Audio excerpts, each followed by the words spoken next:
What's up, Spine and Sporters? My name is Patrick Langet. I am the Clinical Operations Manager at the company. I'm also an athletic trainer and a physical therapy tech here at Spine and Sport. And I'm really excited to be here with you all today. I'm going to share with you one of my favorite manual techniques that I like to use with my overhead athletes. It's a PNF technique, and it's going to be a kneeling D2 agonist reversal for the shoulder. And what I love about the D2 pattern of the shoulder is it actually almost mimics the throwing motion or the overhead swing motion in some athletes. So I've found that it's a really great way to help transition these overhead athletes into throwing or hitting, depending on where they are in their rehab. So what I love about PNF is it's a great manual technique that allows us to really try and maximize that neuromuscular pathway by the verbal cues we provide to the patient, by the tactile stimulation we provide on where we place our hands, and by the patient actually also seeing where the joint is moving in space. So that's one thing that I really love about it. We've got Melissa Walls here, our fantastic RD here at Rancho Santa Margarita. She's going to be our volleyball athlete. She's an outside hitter coming back from a slap tear.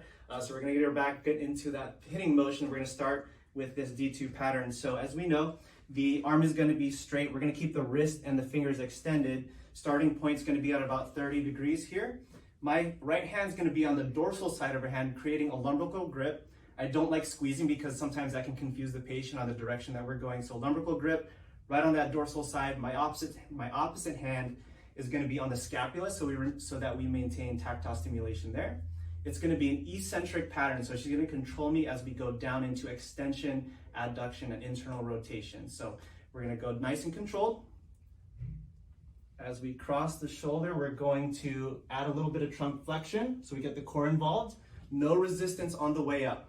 All the resistance is she's going down into extension, and adduction, and internal rotation. Okay, nice and relax up, good. We're going down and in. Excellent, relax up and out. Down and in. And relax up and out. One more time, down and in, nice and controlled.